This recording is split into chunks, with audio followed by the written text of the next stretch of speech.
Camelot Audio apresenta 1984 por George Orwell, narrado por Matheus Prado. Parte 1.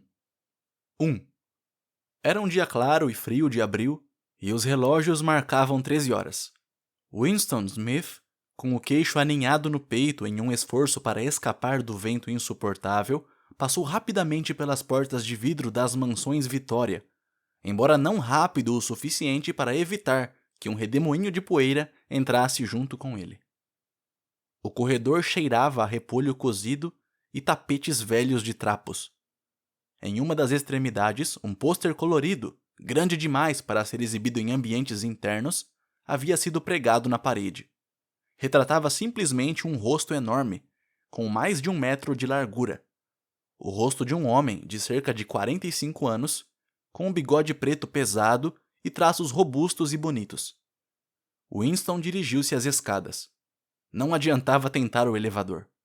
Mesmo nas melhores épocas, raramente funcionava, e, atualmente, a corrente elétrica era cortada durante o dia. Fazia parte da campanha econômica em preparação para a Semana do Ódio. O apartamento ficava 7 andares acima, e Winston, que tinha 39 anos e uma úlcera varicosa acima do tornozelo direito, subia devagar, descansando várias vezes no caminho. Em cada patamar, em frente ao poço do elevador, o rosto enorme do cartaz da parede o observava. Era um daqueles retratados feitos de tal modo que os olhos seguem as pessoas quando elas se movem. "O grande irmão está vigiando você", dizia a legenda. Dentro do apartamento, uma voz agradável lia uma lista de números que tinham algo a ver com a produção de ferro gusa. A voz vinha de uma placa metálica oblonga como um espelho fosco, que formava parte da superfície da parede do lado direito. Winston girou um interruptor e a voz baixou um pouco, embora as palavras ainda fossem distinguíveis. O instrumento, a teletela, como se chamava, podia ser regulado, mas não havia como desligá-lo completamente. Aproximou-se da janela, uma figura miúda e frágil, a magreza de seu corpo realçada pelo macacão azul que era o uniforme do partido. Seu cabelo era muito claro, seu rosto naturalmente otimista, sua pele áspera por sabão grosso e lâminas de barbear sem corte, e o frio do inverno que acabara de terminar. Lá fora, mesmo através da vidraça fechada, o mundo parecia frio.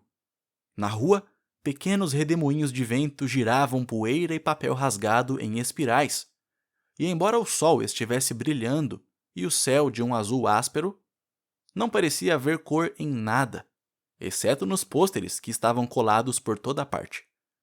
O rosto do bigode preto olhava para baixo, para todos os cantos. Havia um cartaz na casa imediatamente em frente. "O grande irmão está vigiando você", dizia a legenda, enquanto os olhos escuros olhavam profundamente nos de Winston.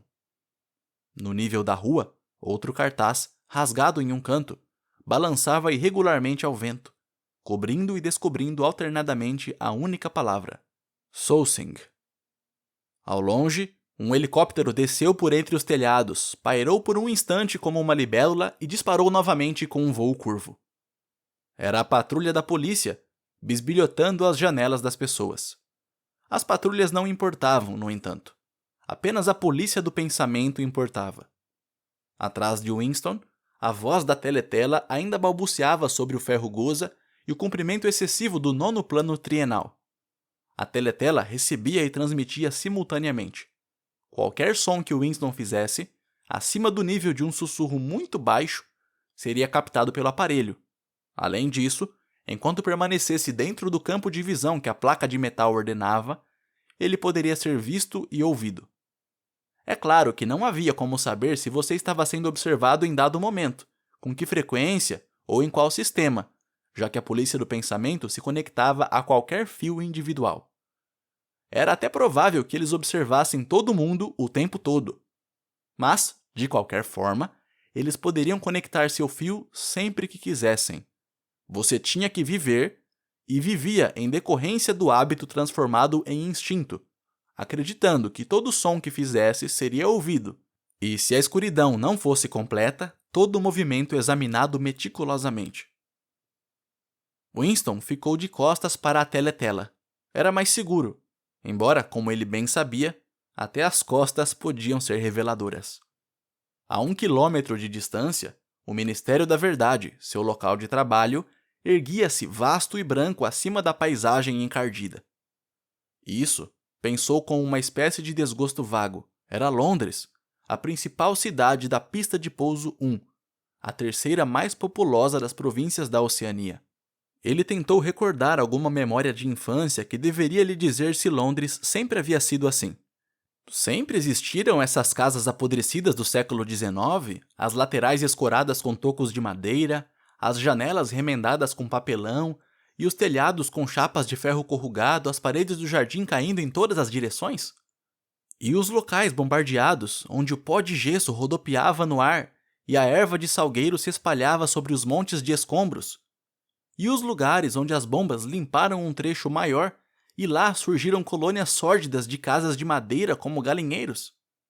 Mas não adiantou. Ele não conseguia se lembrar. Nada restou de sua infância, exceto uma série de quadros iluminados que surgiam contra um fundo branco, essencialmente ininteligíveis. O Ministério da Verdade, Miniver, em novilíngua, era surpreendentemente diferente de qualquer outro objeto à vista. Era uma enorme estrutura piramidal de concreto branco brilhante, subindo, terraço após terraço, 300 metros no ar. De onde Winston conseguia ler, em letras grandes, os 3 lemas do partido. Guerra é paz. Liberdade é escravidão. Ignorância é força. O Ministério da Verdade continha, dizia-se, 3.000 quartos acima do nível do solo e ramificações correspondentes abaixo. Espalhados por Londres havia apenas 3 outros edifícios de aparência e tamanho semelhantes.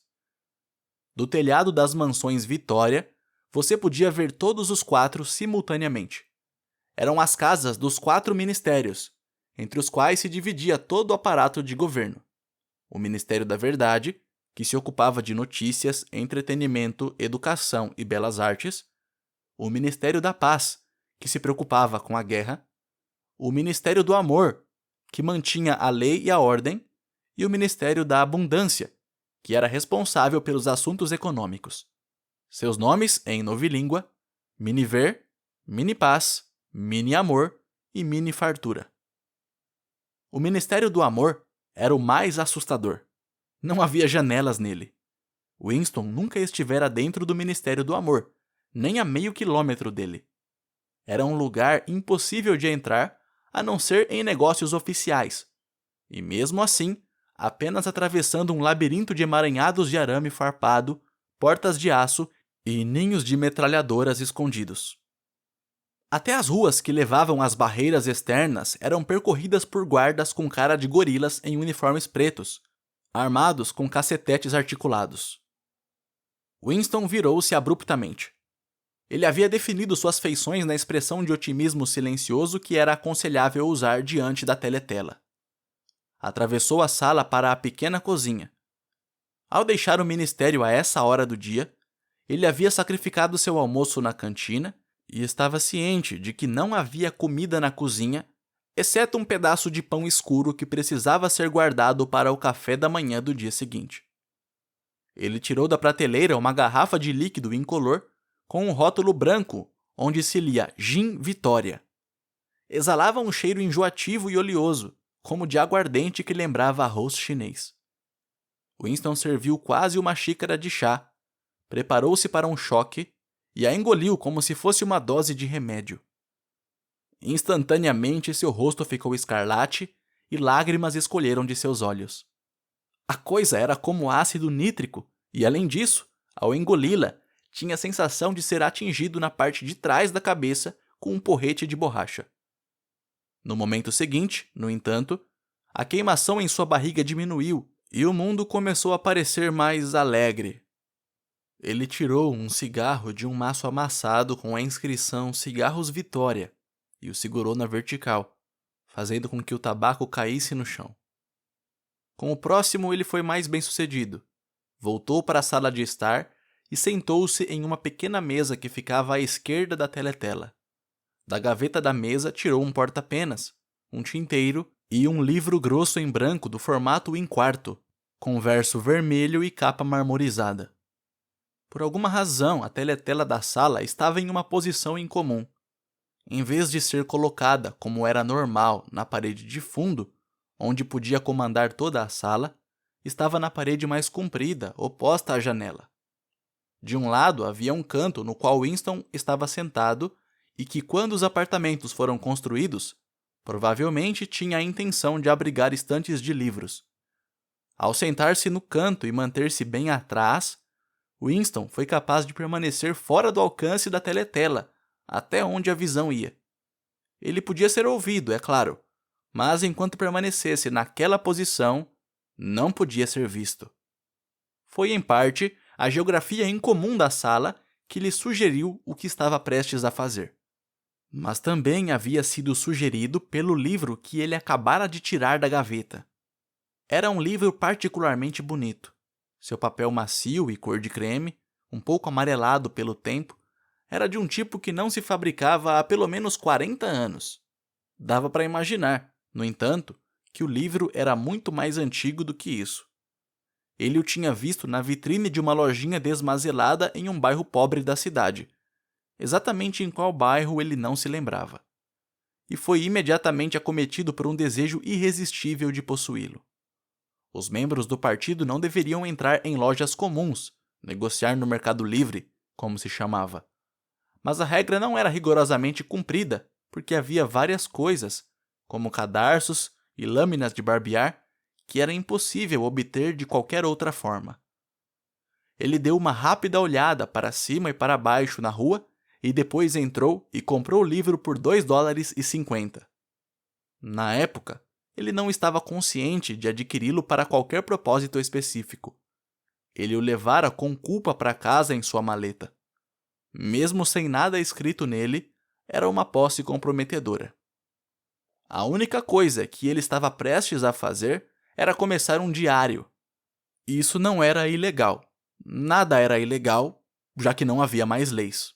Mas, se detectado, era razoavelmente certo que seria punido com a morte, ou pelo menos com 25 anos em um campo de trabalhos forçados. Winston encaixou uma pena no porta-penas e sugou-o para tirar a graxa. A pena era um instrumento arcaico, raramente usado mesmo para assinaturas, e ele a conseguira, furtivamente e com alguma dificuldade, simplesmente por sentir que o belo papel creme merecia ser escrito com uma pena de verdade, em vez de ser riscado com uma caneta. Na verdade, ele não estava acostumado a escrever à mão. Além de notas muito curtas, era comum ditar tudo para o transcritor, o que era, obviamente, impossível para o seu propósito atual. Ele mergulhou a pena na tinta e depois hesitou por apenas um segundo. Um tremor passou por suas entranhas. Marcar o papel foi o ato decisivo. Em pequenas letras desajeitadas, ele escreveu: 4 de abril de 1984. Ele se sentou. Uma sensação de completo desamparo se abateu sobre ele. Para começar, ele não sabia com certeza se era mesmo 1984. Devia ser por volta dessa data, pois ele estava quase certo de que tinha 39 anos e acreditava ter nascido em 1944 ou 1945, mas não era possível definir qualquer data no intervalo de 1 ou 2 anos. Para quem, de repente, lhe ocorreu perguntar, ele estava escrevendo este diário? Para o futuro. Para os ainda não nascidos. Sua mente pairou por um momento em torno da data duvidosa na página, e então voltou com um choque contra a palavra duplo pensamento em novilíngua. Pela primeira vez, a magnitude do que havia empreendido lhe veio à mente. Como seria possível se comunicar com o futuro? Era, por sua natureza, impossível. Ou o futuro se assemelharia ao presente, assim sendo, não lhe dariam ouvidos, e sua situação não teria sentido. Por algum tempo, ele ficou olhando estupidamente para o papel. A teletela havia mudado para uma música militar estridente. Era curioso que ele parecesse não apenas ter perdido o poder de se expressar, mas até mesmo ter esquecido o que originalmente pretendia dizer. Durante semanas ele esteve se preparando para este momento, e nunca passou pela sua cabeça que algo seria necessário além de coragem. A escrita real seria fácil. Tudo o que ele tinha que fazer era transferir para o papel o monólogo inquieto e interminável que estava correndo dentro de sua cabeça literalmente por anos. Nesse momento, porém, até o monólogo havia secado. Além disso, sua úlcera varicosa começou a coçar insuportavelmente. Ele não ousou coçá-lo, porque se o fizesse, inflamaria. Os segundos estavam passando. Ele não tinha consciência de nada, exceto do vazio da página à sua frente, da coceira na pele acima do tornozelo, do barulho da música e de uma leve embriaguez causada pelo gin. De repente, ele começou a escrever em pânico, sem ter plena consciência do que estava escrevendo. Sua caligrafia pequena e infantil seguia inconstante pela página, abandonando, primeiro, as letras maiúsculas e então até os pontos finais. 4 de abril de 1984. Ontem à noite fui ao cinema. Só filmes de guerra. Um muito bom de um navio cheio de refugiados sendo bombardeado em algum lugar do Mediterrâneo. O público se divertiu muito com as fotos de um homem enorme e gordo, tentando nadar para longe com um helicóptero atrás dele. Primeiro apareceu chafurdando na água como uma toninha, depois foi mostrado na mira do helicóptero, então ficou cheio de buracos. O mar ao redor ficou rosa e ele afundou repentinamente, como se os buracos tivessem deixado entrar água. A plateia gritava de tanto rir quando ele afundou. Naquele momento apareceu um bote salva-vidas cheio de crianças com um helicóptero pairando sobre ele. Havia uma mulher de meia idade que poderia ser uma judia sentada na proa com um garotinho de cerca de 3 anos nos braços. O garotinho gritava de medo e escondia a cabeça entre os seios dela, como se estivesse tentando se enterrar nela. E a mulher colocava os braços em volta dele e o confortava, embora ela mesma estivesse azul de medo, o tempo todo cobrindo-o o máximo possível, como se ela pensasse que seus braços poderiam manter as balas longe dele. Então, o helicóptero largou uma bomba de 20 quilos no meio deles, um clarão terrível, e o navio parecia um monte de palitos de fósforos. Então, houve uma tomada maravilhosa de um braço de criança subindo no ar, um helicóptero com uma câmera frontal deve ter filmado, e houve muitos aplausos dos assentos do partido, mas uma mulher sentada no meio dos proletas, de repente, começou a fazer barulho e a gritar que eles não deviam ter mostrado aquilo, não na frente das crianças, que eles não tinham direito, não na frente das crianças, até que a polícia a colocou para fora. Eu acho que nada aconteceu com ela. Afinal, ninguém se importa com o que os proletas dizem. Aliás, a reação típica dos proletas, porque eles nunca... Winston parou de escrever. Em parte porque sofria de cãibra. Ele não sabia o que fizera despejar esse fluxo de lixo. Mas o curioso é que enquanto fazia isso, uma lembrança totalmente diferente se tornou nítida em sua mente, a ponto de sentir a vontade para escrevê-la. Foi quando percebeu que foi por causa desse outro incidente que ele decidira, de repente, voltar para casa e começar o diário. Algo havia acontecido naquela manhã no ministério, se é que se pode dizer que algo tão nebuloso tivesse acontecido.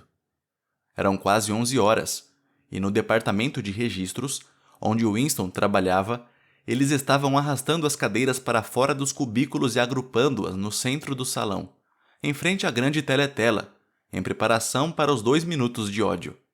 Winston estava tomando seu lugar em uma das fileiras do meio quando 2 pessoas que ele conhecia de vista, mas com quem nunca havia falado, entraram inesperadamente na sala. Uma delas era uma garota com quem ele cruzava com frequência nos corredores. Ele não sabia o nome dela, mas sabia que ela trabalhava no departamento de ficção. Possivelmente, já que ele a vira algumas vezes com as mãos oleosas e carregando uma chave inglesa, ela tinha algum trabalho mecânico em uma das máquinas de escrever romances. Ela era uma garota de aparência ousada de cerca de 27 anos, com cabelos escuros e grossos, rosto sardento e movimentos rápidos e atléticos. Uma estreita faixa escarlate, emblema da Liga Júnior Antissexo, foi enrolada várias vezes na cintura de seu macacão, o suficiente para realçar a forma de seus quadris. Winston não gostou dela desde o primeiro momento em que a viu. Ele sabia o motivo. Era por causa da atmosfera de campos de hóquei e banhos frios e caminhadas comunitárias e de higiene mental generalizada que ela conseguia carregar consigo. Ele não gostava de quase todas as mulheres, especialmente das jovens e bonitas. Eram sempre as mulheres e, sobretudo, as jovens, as mais fanáticas adeptas do partido, engolidoras de slogans, espiãs amadores e farejadoras da heterodoxia.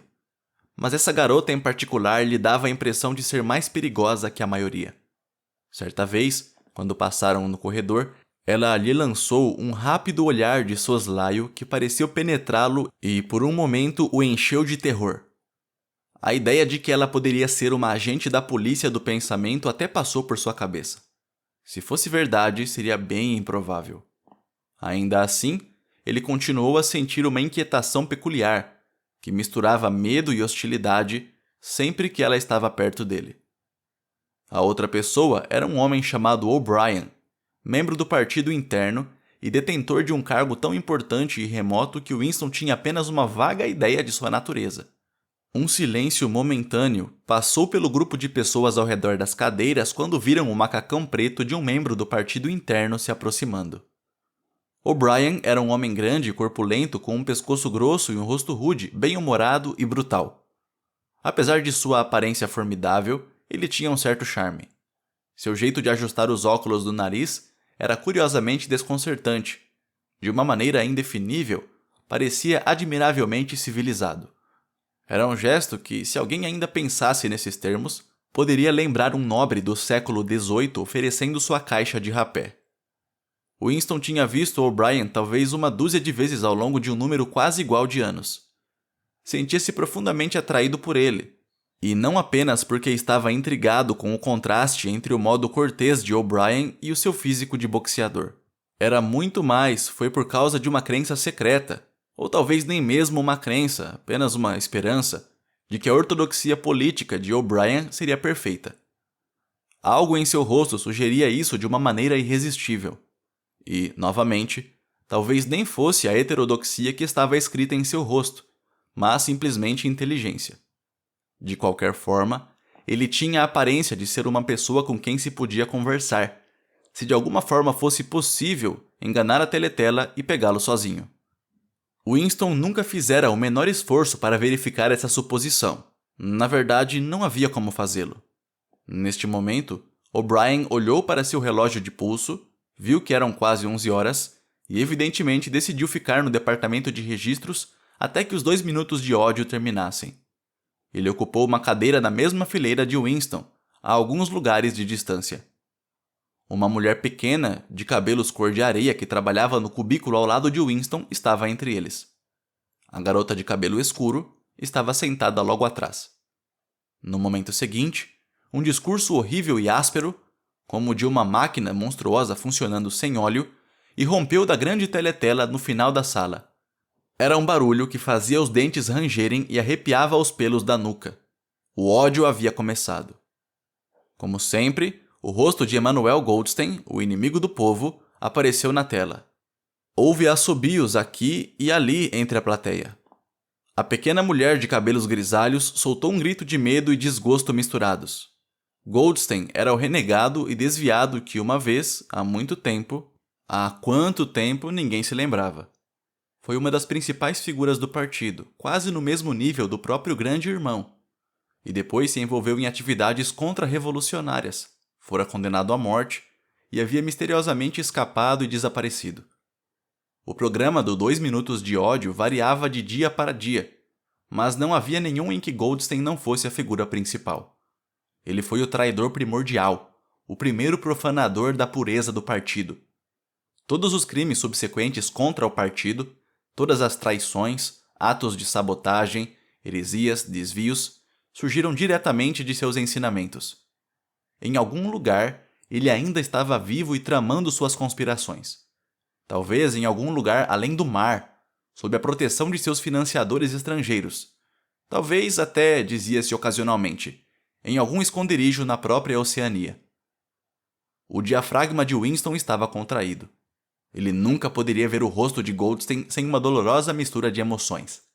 Era um rosto judaico magro, com uma grande auréola difusa de cabelos brancos e um pequeno cavanhaque, um rosto inteligente, mas de alguma forma inerentemente desprezível, com uma espécie de tolice senil no nariz comprido e fino, em cuja ponta um par de óculos estava empoleirado.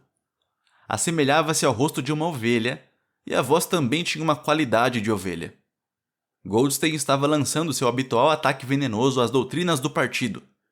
Um ataque tão exagerado e perverso que não enganaria nenhuma criança. E ainda assim, plausível o suficiente para alarmar alguém de que outros menos equilibrados do que ele pudessem se deixar enganar. Insultava o grande irmão, denunciava a ditadura do partido, exigia a conclusão imediata da paz com a Eurásia, defendia a liberdade de expressão, a liberdade de imprensa, a liberdade de reunião, a liberdade de pensamento. Gritava histericamente que a revolução havia sido traída. E tudo isso em um rápido discurso polissilábico que era uma espécie de paródia do estilo habitual dos oradores do partido, e continha até palavras em novilíngua. Mais palavras em novilíngua, de fato, do que qualquer membro do partido normalmente usaria na vida real.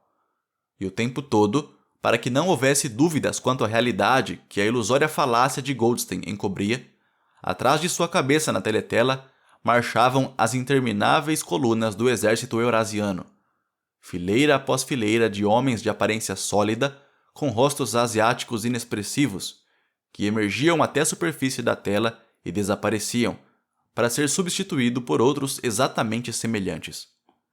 O ritmo maçante das botas dos soldados formava uma cortina sonora para os balidos de Goldstein. Antes que o ódio tivesse prosseguido por 30 segundos, exclamações incontroláveis de raiva estavam saindo de metade das pessoas na sala. O rosto de ovelha satisfeito consigo mesmo na tela e o poder aterrorizante do exército eurasiano por trás dele eram demais para suportar. Além disso, a visão ou mesmo o pensamento de Goldstein produziam medo e raiva automaticamente. Ele era um objeto de ódio mais constante do que a Eurásia ou a Lestásia, pois quando a Oceania estava em guerra com um desses poderes, geralmente estava em paz com o outro. Mas o estranho era que, embora Goldstein fosse odiado e desprezado por todos, embora todos os dias, e 1000 vezes por dia, nas plataformas, nas teletelas, nos jornais, nos livros, suas teorias fossem refutadas, esmagadas, ridicularizadas, sustentadas a olhar geral para o lixo lamentável que eram, apesar de tudo isso, sua influência nunca pareceu diminuir. Sempre havia novos tolos esperando para serem seduzidos por ele. Não passava um dia em que espiões e sabotadores agindo sob suas ordens não fossem desmascarados pela polícia do pensamento. Ele era o comandante de um vasto exército sombrio, uma rede subterrânea de conspiradores dedicados à derrubada do Estado. A Irmandade era supostamente seu nome. Havia também histórias sussurradas de um livro terrível, um compêndio de todas as heresias, do qual Goldstein era o autor e que circulava clandestinamente aqui e ali. Era um livro sem título. As pessoas se referiam a ele, se é que o faziam, simplesmente como o livro. Mas só se sabia dessas coisas por meio de vagos rumores. Nem a Irmandade, nem o livro eram um assunto que qualquer membro comum do partido mencionaria se houvesse uma maneira de evitá-lo. Em seu segundo minuto, o ódio atingiu um frenesi. As pessoas estavam pulando em seus lugares e gritando a plenos pulmões em um esforço para abafar a voz enlouquecedora que vinha da tela. A pequena mulher de cabelos grisalhos adquirira um tom de rosa brilhante na face, e sua boca estava abrindo e fechando como a de um peixe desembarcado. Até o semblante pesado de O'Brien estava corado. Ele estava sentado muito ereto em sua cadeira, seu peito poderoso inchando e tremendo como se estivesse de pé para enfrentar o ataque de uma onda. A garota de cabelos escuros atrás de Winston começou a gritar: "Porco! Porco! Porco!" E, de repente, ela pegou um pesado dicionário de novilíngua e o jogou na tela. O livro acertou o nariz de Goldstein e ricocheteou. A voz continuou inexoravelmente. Em um momento de lucidez, Winston percebeu que estava gritando com os outros e chutando o calcanhar violentamente contra o degrau de sua cadeira. A coisa horrível sobre os 2 minutos de ódio não era o fato de alguém ser obrigado a desempenhar um papel, mas que era impossível evitar participar. Após 30 segundos, qualquer fingimento era sempre desnecessário. um êxtase hediondo de medo e vingança, um desejo de matar, de torturar, de esmagar rostos com uma marreta, parecia fluir por todo o grupo de pessoas como uma corrente elétrica, transformando as pessoas, mesmo contra a vontade, em meros lunáticos a gritar, com rostos transfigurados pela fúria. E, no entanto, a raiva que se sentia era uma emoção abstrata e não direcionada que podia ser mudada de um objeto para outro, como a chama de um maçarico. Assim, em um momento, o ódio de Winston não se voltou contra Goldstein, mas, ao contrário, contra o grande irmão, o partido e a polícia do pensamento. E, nesses momentos, seu coração se compadecia com o herege solitário e ridicularizado na tela, único guardião da verdade e da sanidade em um mundo de mentiras. E, no entanto, no instante seguinte, ele estava de acordo com as pessoas ao seu redor, e tudo o que se dizia de Goldstein parecia-lhe verdade. Nesses momentos, seu ódio secreto pelo grande irmão transformou-se em adoração, e o grande irmão parecia se erguer, um protetor invencível e destemido, de pé como uma rocha contra as hordas da Ásia e Goldstein, apesar de seu isolamento, do desamparo e da dúvida que pairava sobre sua própria existência. Parecia algum sinistro encantador, capaz, pelo mero poder de sua voz, de destruir a estrutura da civilização. Era até possível, em alguns momentos, mudar o ódio de um jeito ou de outro por um ato voluntário. De repente, assim como no esforço violento com que se arranca a cabeça do travesseiro em um pesadelo, Winston conseguiu transferir seu ódio do rosto na tela para a garota de cabelos escuros atrás dele. Vívidas e belas alucinações passaram por sua mente. Ele a açoitaria até a morte com um cacetete de borracha. Ele a amarraria nua a uma estaca e lhe atravessaria muitas flechas como fizeram a São Sebastião. Ele a violentaria e cortaria sua garganta no momento do clímax. Agora ele percebeu por que a odiava. Ele a odiava porque ela era jovem e bonita e assexuada. Porque ele queria ir para a cama com ela e nunca o faria. Porque em volta de sua doce cintura flexível, que parecia pedir para ser envolvida com o braço, havia apenas a faixa escarlate odiosa, símbolo agressivo de castidade. O ódio atingiu seu clímax. A voz de Goldstein tornou-se um verdadeiro balido de ovelha, e por um instante o rosto mudou para o de uma ovelha. Então, o rosto de ovelha se fundiu na figura de um soldado eurasiano que parecia estar avançando, enorme e terrível, metralhadora rugindo e parecendo saltar da superfície da tela, de modo que algumas das pessoas na primeira fila realmente se encolheram para trás em seus assentos.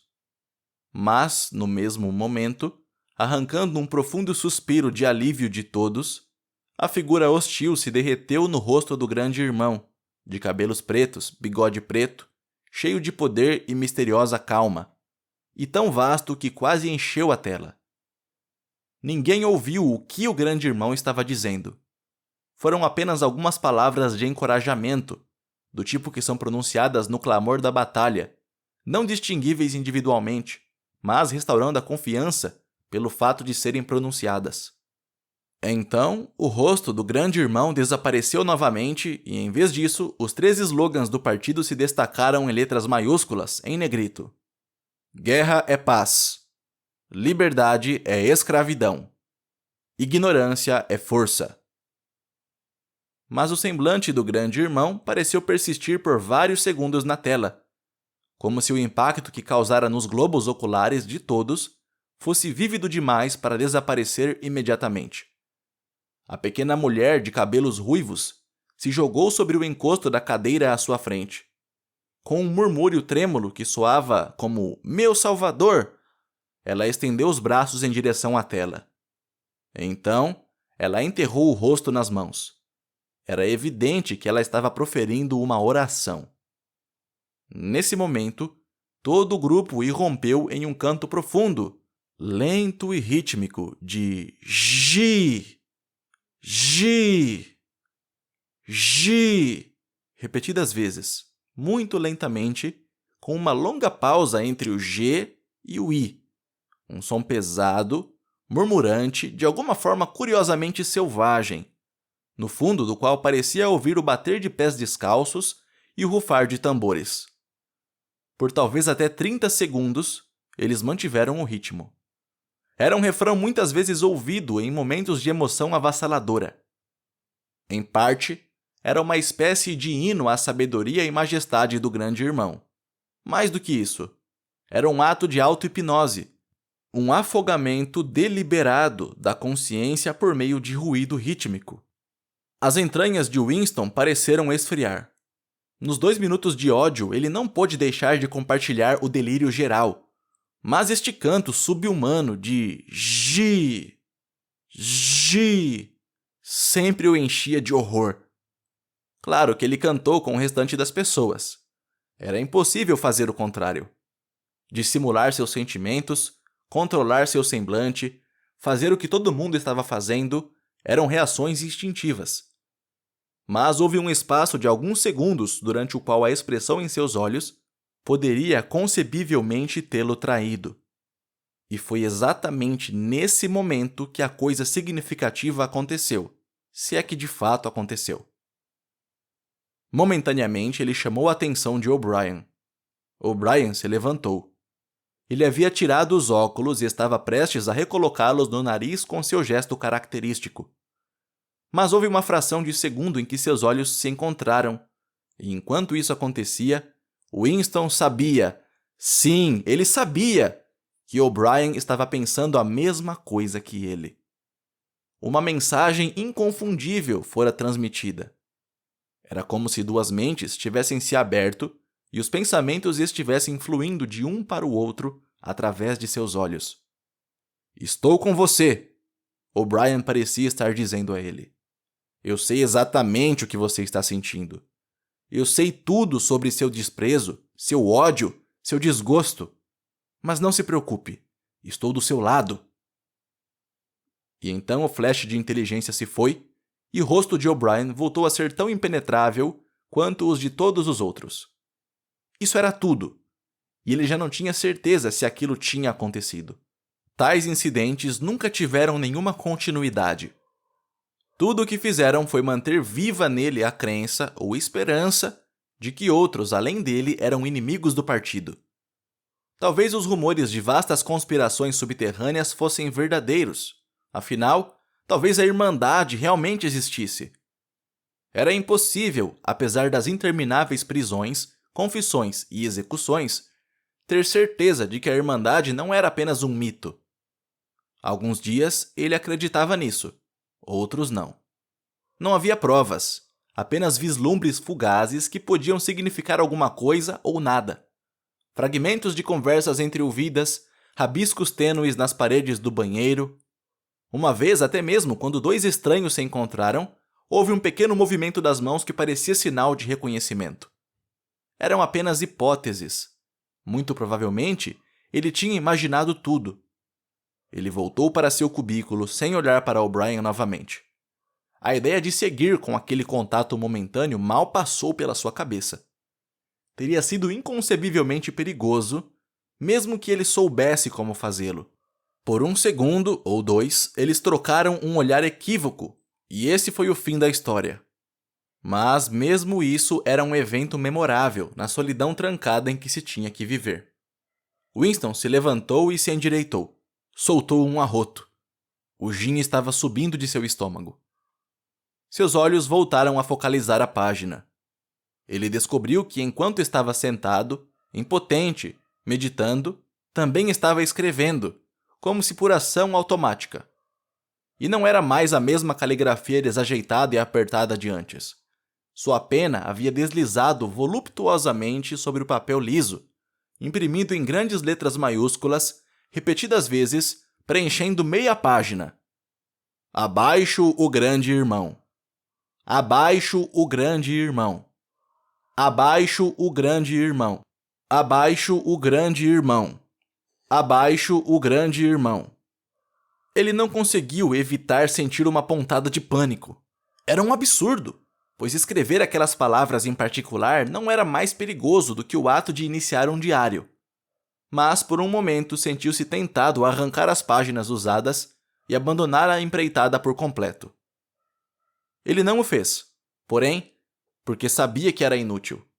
Se ele escreveu abaixo o grande irmão, ou se ele se absteve de escrevê-lo, era indiferente. Se ele continuasse com o diário ou se não continuasse, não fazia diferença. A polícia do pensamento iria pegá-lo do mesmo jeito. Ele havia cometido, ainda teria cometido, mesmo que nunca tivesse posto a caneta no papel, o crime essencial que continha todos os outros em si. Pensamento-crime, eles chamavam. Pensamento-crime não era algo que pudesse ser escondido para sempre. Você pode se esquivar com sucesso por um tempo, até mesmo por anos, mas mais cedo ou mais tarde, eles acabariam pegando você. Era sempre à noite. As prisões aconteciam invariavelmente à noite. O despertar repentino do sono, a mão áspera sacudindo seu ombro, as luzes brilhando em seus olhos, o círculo de semblantes rígidos ao redor da cama. Na grande maioria dos casos não houve julgamento, nenhum boletim de ocorrência. As pessoas simplesmente desapareciam, sempre durante a noite. Seu nome era removido dos registros. Todos os registros de tudo o que você já fez eram apagados. Sua existência era negada e depois esquecida. Você era abolido, aniquilado, pulverizado, era a palavra usual. Por um momento, ele foi tomado por uma espécie de histeria. Então, começou a escrever em um rabisco desordenado e apressado. Eles vão atirar em mim, eu não me importo. Eles vão atirar na minha nuca, eu não me importo. Abaixo o grande irmão. Eles sempre atiram na sua nuca, eu não me importo. Abaixo o grande irmão. Ele se recostou na cadeira, um pouco envergonhado de si mesmo, e largou a pena. No momento seguinte, pulou violentamente. Houve uma batida na porta. Já? Ficou sentado imóvel como um rato, na vã esperança de que a pessoa fosse embora depois de uma única tentativa. Mas não. As batidas foram repetidas. O pior de tudo seria demorar. Seu coração batia como um tambor, mas seu rosto, por um longo hábito, provavelmente estava inexpressivo. Ele se levantou e se moveu pesadamente em direção à porta. 2. Ao colocar a mão na maçaneta, Winston percebeu que ele havia deixado o diário aberto sobre a mesa. Abaixo o grande irmão. Estava escrito por toda parte, em letras quase grandes o suficiente para serem legíveis do outro lado da sala. Era uma coisa inconcebivelmente estúpida de se fazer. Mesmo em pânico, ele não queria manchar o papel cor de creme fechando o livro enquanto a tinta estava fresca. Ele respirou fundo e abriu a porta. Instantaneamente, uma onda quente de alívio fluiu através dele. Uma mulher pálida, de aparência debilitada, com cabelos ralos e rosto enrugado, estava do lado de fora. Ah, camarada.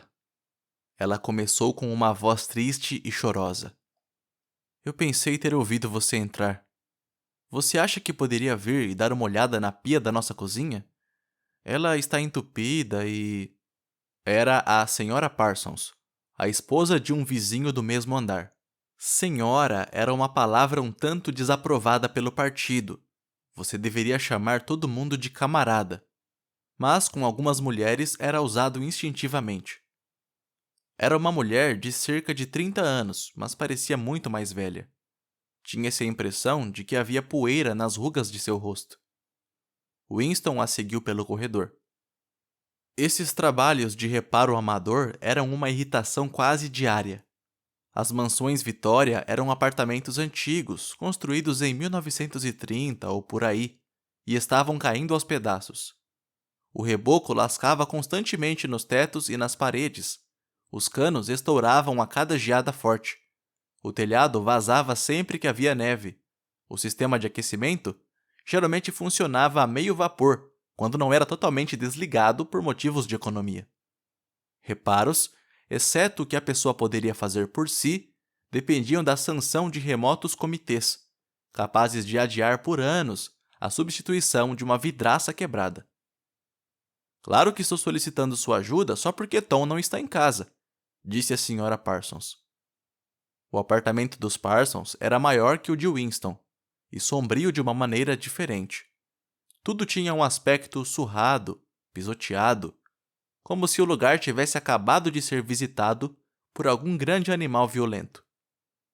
Os acessórios esportivos, tacos de hóquei, luvas de boxe, uma bola de futebol estourada, um par de bermudas suadas virados do avesso, estavam espalhados por todo o chão, e sobre a mesa havia uma pilha de pratos sujos e cadernos mal conservados. Nas paredes havia estandartes escarlates da Liga da Juventude e dos Espiões, e um pôster em tamanho real do Grande Irmão. Havia o cheiro habitual de repolho cozido, comum a todo o prédio, mas era permeado por um fedor mais forte de suor, que a gente sabia disso à primeira cheirada, embora fosse difícil dizer como. Era o suor de alguma pessoa ausente no momento. "São as crianças", disse a Sra. Parsons, lançando um olhar meio apreensivo para a porta. "Eles não saíram hoje. E, é claro..." Ela tinha o hábito de interromper suas frases no meio. A pia da cozinha estava quase cheia de água suja e esverdeada que cheirava mais do que nunca a repolho. Winston ajoelhou-se e examinou a junta angular do cano. Odiava usar as mãos e detestava se abaixar, o que sempre o fazia tossir. A Sra. Parsons olhava impotente. "É claro que se Tom estivesse em casa, ele consertaria em um instante", disse ela. "Ele adora esse tipo de coisa. Ele é muito bom com as mãos." Tom é... Parsons era colega de trabalho de Winston no Ministério da Verdade. Era um homem gordo, mas ativo, de uma estupidez paralisante, uma massa de entusiasmos imbecis. Um desses lacaios totalmente inquestionáveis e devotados de quem, mais ainda do que da polícia do pensamento, dependia a estabilidade do partido. Aos 35 anos, acabara de ser despejado involuntariamente da Liga da Juventude e, antes de se formar na Liga da Juventude, conseguira permanecer nos Espiões por 1 ano além da idade legal. No ministério, ele estava empregado em algum posto subordinado para o qual não era necessário inteligência, mas, por outro lado, era uma figura de destaque no Comitê de Esportes e em todos os outros comitês envolvidos na organização de caminhadas comunitárias, manifestações espontâneas, campanhas de economia e ações voluntárias em geral. Ele informava ao interlocutor com orgulho silencioso, entre as baforadas de seu cachimbo, que ele tinha ido ao centro comunitário todas as noites nos últimos 4 anos. Um cheiro avassalador de suor, uma espécie de testemunho inconsciente da fadiga de sua vida, o seguia por onde quer que fosse, e até formava um rastro depois que ele partia. "Você tem uma chave inglesa?" perguntou Winston, brincando com a porca na junta angular. "Uma chave inglesa", disse a Sra. Parsons, tornando-se imediatamente invertebrada. "Não sei, não tenho certeza. Talvez as crianças..." Ouviu-se um pisar de botas e outra explosão no pente quando as crianças entraram correndo na sala de estar. A Sra. Parsons trouxe a chave inglesa. Winston soltou a água e removeu com repugnância o coágulo de cabelo humano que havia bloqueado o cano.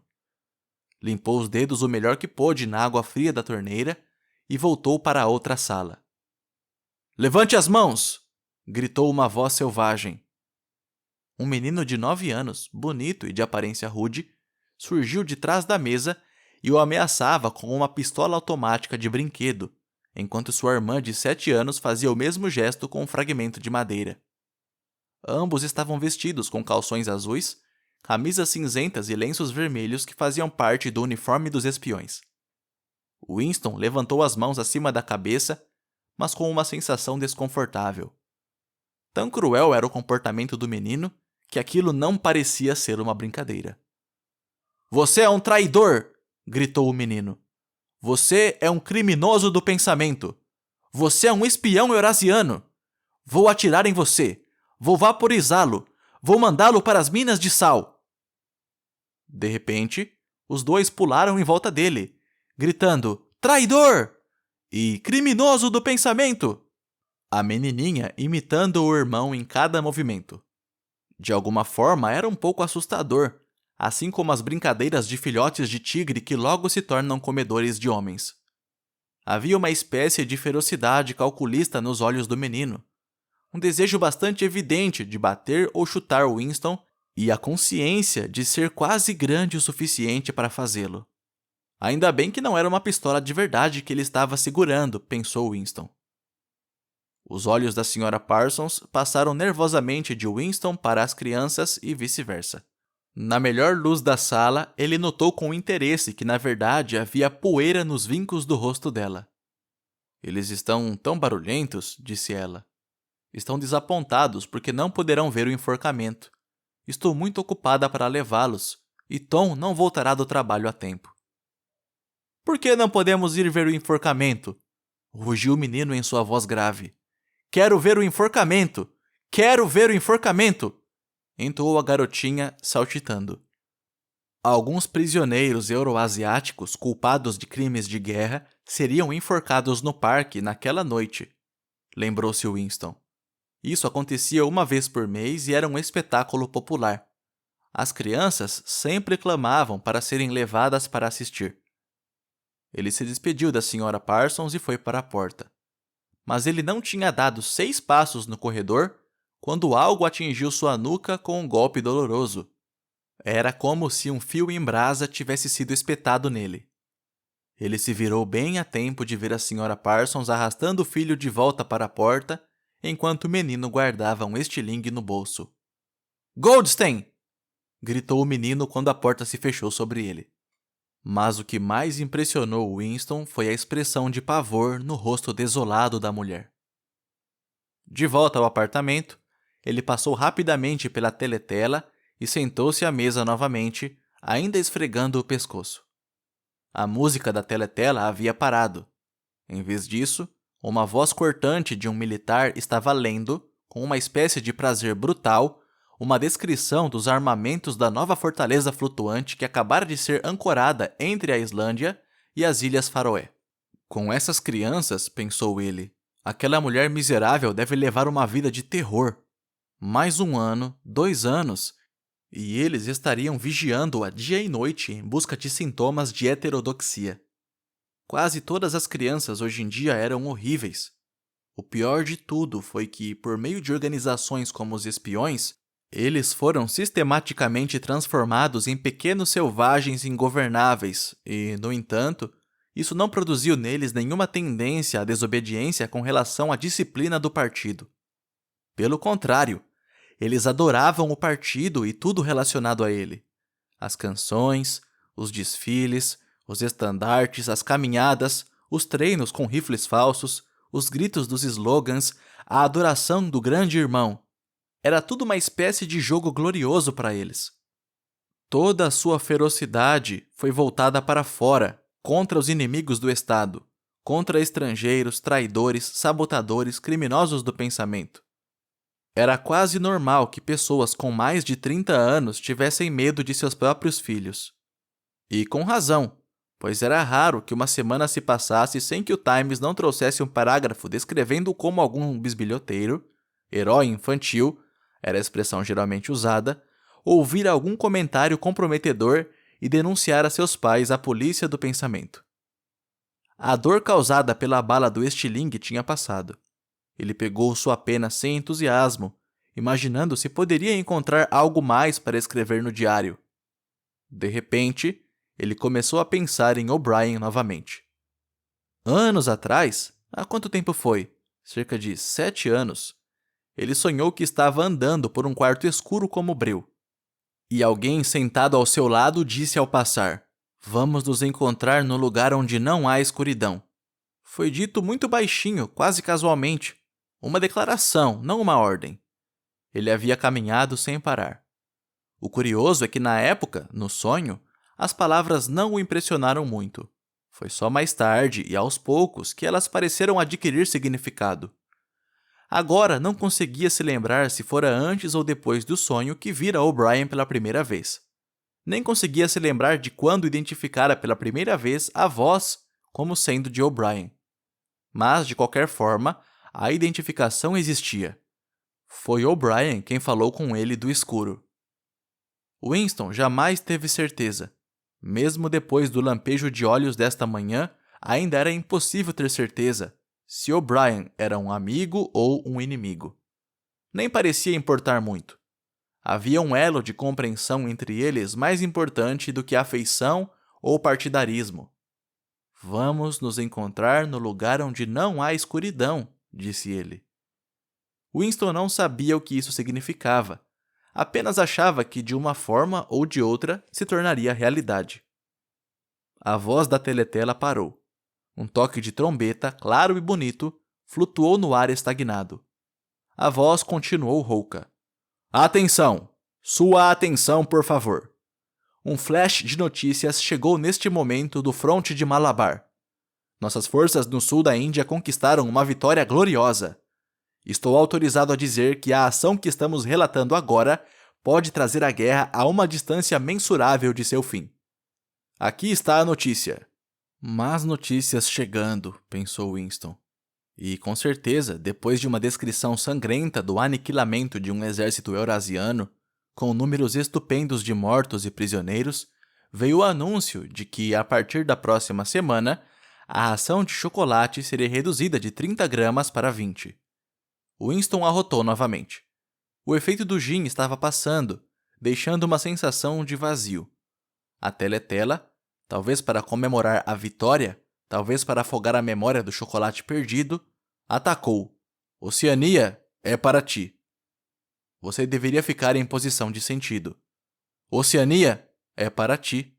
Deu lugar a uma música mais leve. Winston foi até a janela, de costas para a teletela. O dia ainda estava frio e claro. Em algum lugar distante, uma bomba-foguete explodiu com um rugido surdo e reverberante. Cerca de 20 ou 30 delas estavam caindo em Londres a cada semana. Lá embaixo, na rua, o vento agitava o cartaz rasgado de um lado para o outro, e a palavra Solsing aparecia e desaparecia de forma espasmódica. Solsing. Os princípios sagrados do Solsing. Novilíngua, duplo pensar, a mutabilidade do passado. Ele se sentia como se estivesse vagando nas florestas do fundo do mar, perdido em um mundo monstruoso onde ele mesmo era o monstro. Ele estava sozinho. O passado estava morto. O futuro era inimaginável. Que certeza ele tinha de que uma única criatura humana, agora viva, estava do seu lado? E como saber que o domínio do partido não duraria para sempre? Como resposta, os 3 slogans na face branca do Ministério da Verdade voltaram à mente. Guerra é paz. Liberdade é escravidão. Ignorância é força. Ele tirou uma moeda de 25 centavos do bolso. Ali, também, em letras minúsculas e claras, os mesmos slogans estavam escritos. E, na outra face da moeda, a cabeça do grande irmão. Até na moeda os olhos te perseguiam. Nas moedas, nos selos, nas capas dos livros, nas faixas, nos cartazes e no embrulho de um maço de cigarros. Em todos os lugares. Sempre os olhos te observando e a voz te envolvendo. Dormindo ou acordado, trabalhando ou comendo, dentro ou fora de casa, no banho ou na cama, não havia escapatória. Nada era seu, exceto os poucos centímetros cúbicos dentro de seu crânio. O sol havia avançado e as inúmeras janelas do Ministério da Verdade, com a luz não mais brilhando sobre elas, pareciam sombrias como as brechas de uma fortaleza. Seu coração estremeceu diante da enorme forma piramidal. Era muito forte, não podia ser atacado. 1000 bombas-foguete não o derrubariam. Ele se perguntou novamente para quem estaria escrevendo o diário. Para o futuro? Para o passado? Para uma era que poderia ser imaginária. E diante dele não estava a morte, mas a aniquilação. O diário seria reduzido a cinzas e ele a vapor. Somente a polícia do pensamento leria o que ele havia escrito, antes de limpá-lo da existência e da memória.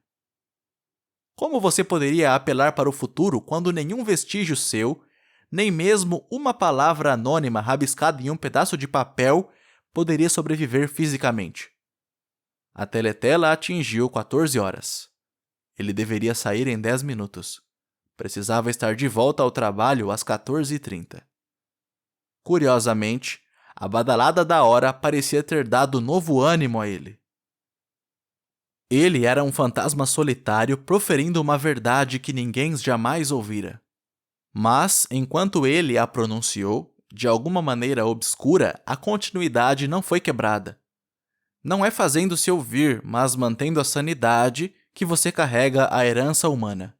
Voltou para a mesa, molhou a pena e escreveu: Ao futuro ou ao passado, há um tempo em que o pensamento seja livre, quando os homens forem diferentes uns dos outros e não viverem sozinhos. Há um tempo em que a verdade existirá e o que é feito não poderá ser desfeito. Da era da uniformidade, da era da solidão, da era do grande irmão, da era do duplo pensar, saudações.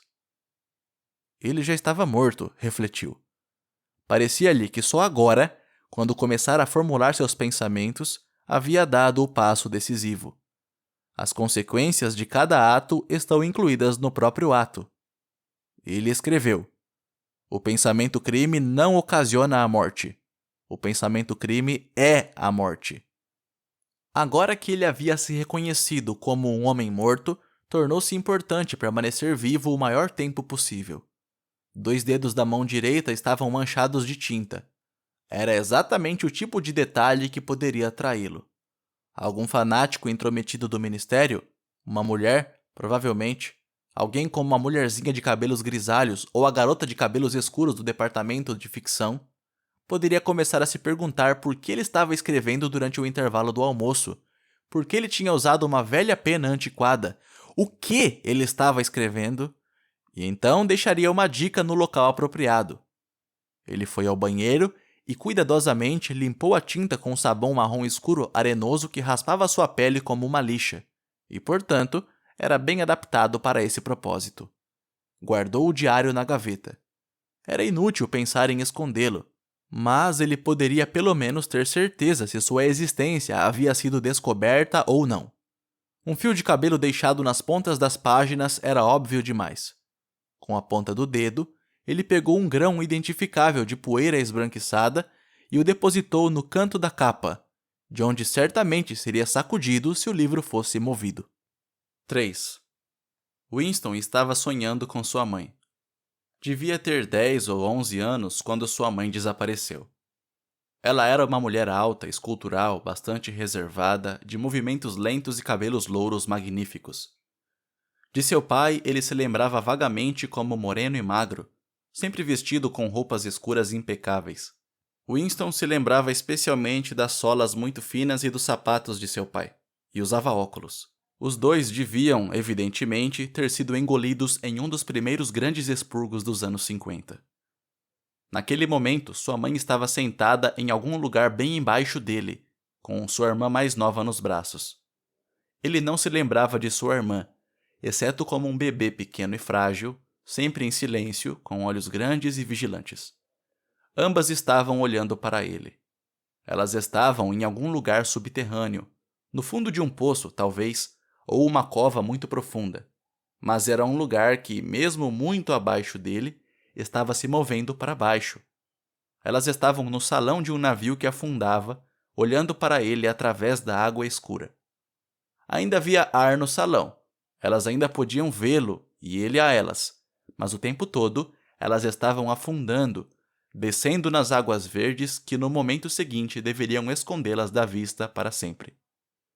Ele estava na luz e no ar, enquanto elas estavam sendo sugadas até a morte, e elas estavam lá embaixo porque ele estava ali em cima. Ele sabia e elas sabiam, e ele via no rosto delas que elas sabiam. Não havia reprovação em seus semblantes ou em seus corações. Apenas a consciência de que elas deveriam morrer para que ele pudesse permanecer vivo, e que isso fazia parte da ordem inevitável das coisas. Ele não conseguia se lembrar do que havia acontecido depois, mas sabia em seu sonho que, de alguma forma, as vidas de sua mãe e de sua irmã haviam sido sacrificadas pela sua. Era um daqueles sonhos que, embora mantendo o cenário onírico característico, são uma continuação da vida intelectual da pessoa, e nos quais a pessoa toma consciência de fatos e ideias que ainda parecem novas e valiosas depois que se está acordado. O que de repente impressionava Winston era que a morte de sua mãe, quase 30 anos atrás, tinha sido trágica e dolorosa de uma forma que hoje não seria mais possível. A tragédia, ele percebeu, pertencia aos tempos antigos, a uma época em que ainda havia privacidade, amor e amizade, e quando os membros de uma família ficavam lado a lado sem precisar saber o motivo. A memória de sua mãe rasgou seu coração porque ela morreu amando-o, quando ele era muito jovem e egoísta para amá-la de volta, e porque, de alguma forma, ele não se lembrava como ela havia se sacrificado a uma concepção de lealdade que era privada e inalterável. Tais coisas, ele percebeu, não poderiam acontecer nos dias de hoje. Agora havia medo, ódio e dor, mas nenhuma dignidade de emoção, nenhuma tristeza profunda ou complexa. Tudo isso ele parecia ver nos grandes olhos de sua mãe e sua irmã, olhando para ele através da água verde, a centenas de braças abaixo e ainda afundando. De repente, ele estava parado em um gramado curto e fofo, em uma noite de verão, quando os raios oblíquos do sol douravam o chão. A paisagem que ele estava olhando se repetia com tanta frequência em seus sonhos que ele nunca tinha certeza se a tinha visto ou não no mundo real. Em seus pensamentos acordados, ele a chamava de País Dourado. Era um pasto antigo, estragado por coelhos, com uma trilha de caminhada e um montículo aqui e ali. Na cerca esfarrapada do lado oposto do campo, os galhos dos olmos balançavam muito levemente com a brisa, suas folhas se agitando em massas densas como cabelos de mulheres. Em algum lugar próximo, embora fora de vista, havia um riacho claro e lento, onde as tâmaras espalhavam-se sob os salgueiros. A garota de cabelo escuro estava vindo em sua direção através do campo. Com o que pareceu um único movimento, ela arrancou suas roupas e as jogou de lado com desdém. Seu corpo era branco e macio, mas não despertava nele nenhum desejo. Na verdade, ele mal olhou para ele. O que o dominou naquele instante foi a admiração pelo gesto com que ela havia jogado a roupa de lado. Com sua graça e descuido, parecia aniquilar toda uma cultura, todo um sistema de pensamento, como se o grande irmão, o partido e a polícia do pensamento pudessem ser reduzidos a nada por um único e esplêndido movimento do braço. Isso também era um gesto pertencente aos tempos antigos. Winston acordou com a palavra Shakespeare nos lábios. A teletela emitia um assobio ensurdecedor que continuou na mesma nota por 30 segundos. Não eram 7h15, hora de acordar para funcionários de escritório. Winston arrancou o corpo da cama, nu, pois um membro do partido externo recebia apenas 3.000 cupons de roupas por ano, e um pijama custava 600. E pegou uma camiseta encardida e uma bermuda que estavam sobre uma cadeira. Os exercícios físicos começariam em 3 minutos. No momento seguinte, ele foi surpreendido por um violento ataque de tosse que quase sempre acontecia logo após acordar. Esvaziou seus pulmões tão completamente que ele só pôde começar a respirar novamente deitando de costas e dando uma série de suspiros profundos. Suas veias incharam com o esforço da tosse e a úlcera varicosa começou a coçar. "Grupo de 30 a 40!" bradou uma voz feminina penetrante. "Grupo de 30 a 40! Tomem seus lugares, por favor! De 30 a 40!" Winston ficou atento diante da teletela, na qual já havia aparecido a imagem de uma mulher jovem, esquelética, mas musculosa, vestida com túnica e sapatos de ginástica. "Braços dobrando e esticando!" ela ordenou. "Acompanhem meu ritmo. 1, 2, 3, 4. 1, 2, 3, 4. Vamos, camaradas, coloquem um pouco de vida nisso. 1, 2... Esperamos que você tenha gostado desta prévia. Para continuar ouvindo este audiolivro no Google Play Livros, use o link na descrição do vídeo.